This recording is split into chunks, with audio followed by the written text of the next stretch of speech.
Before borders were fixed, before trains stitched Europe together, these streets were already alive. From cathedral steps in Austria, to sunlit harbors of Italy, to quiet market squares where daily life unfolded in stone and shadow. This is not one city and not one country.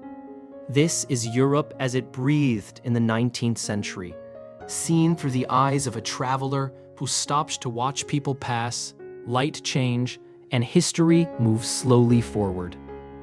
Let us walk where they once stood. In the heart of Dalmatia, the Cathedral of St. James rises from sun-warmed stone, built block by block without mortar. Its carved facade watched generations pass through Shibboleth streets. Traders, pilgrims, and townsfolk moved beneath its arches. Unaware, they walked beside one of Europe's most extraordinary stone monuments. Inside Salzburg's Franciscan church, light filters gently through high clerestory windows, settling on stone columns worn smooth by centuries of prayer. The gilded high altar rises like a quiet blaze at the heart of the nave, its Baroque carvings catching every breath of daylight. Worshippers stand or kneel in stillness, townspeople, clergy, travelers, each absorbed in private devotion as footsteps echo softly across the marble floor. In the mid-19th century, churches like this were not only places of faith, but anchors of daily life, where time slowed and the outside world fell silent. And as the light shifts across the columns, the city waits patiently beyond these walls. Beneath the clear Roman sky, the ancient Temple of Vesta stands in quiet dignity, its weathered columns encircling centuries of history. Once the Sacred Heart of Rome, this round sanctuary guarded the eternal flame, tended by the Vestal Virgins whose duty symbolized the city's survival. By the mid-19th century, daily life flowed gently around these ruins. Carts creaked across the earth, animals rested in the shade, and locals passed without ceremony. Here, antiquity and ordinary life coexisted, not as relic and spectator, but as neighbors sharing the same sunlit ground. And in that stillness, Rome's past remained quietly alive. Rising above Vienna's bustling square, St. Stephen's Cathedral dominates the city with quiet authority. Its patterned roof and soaring spire mark the heart of Imperial Vienna, where faith, trade, and daily life converged. By 1832, the cathedral no longer stood apart from the city. It stood within it. Markets gathered at its feet, carriages rolled across the square, and townspeople moved freely beneath its shadow.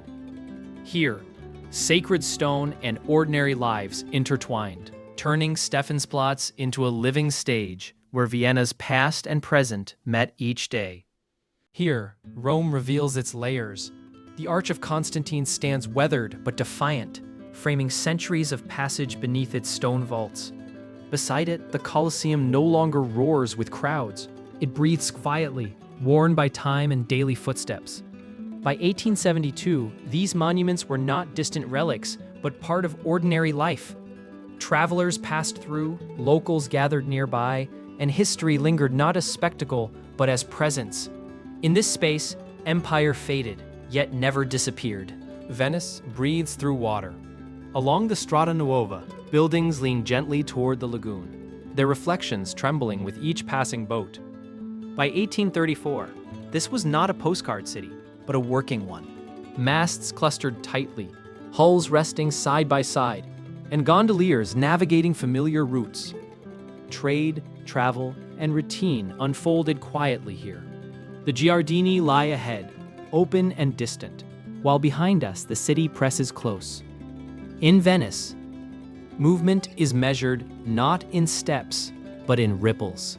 In Padua, faith meets the rhythm of daily life. Before the Basilica of St. Anthony, carts roll slowly across the square. Footsteps echo against brick and stone, and pilgrims pause beneath rising domes. By 1836, this was not a silent monument. It was a living crossroads.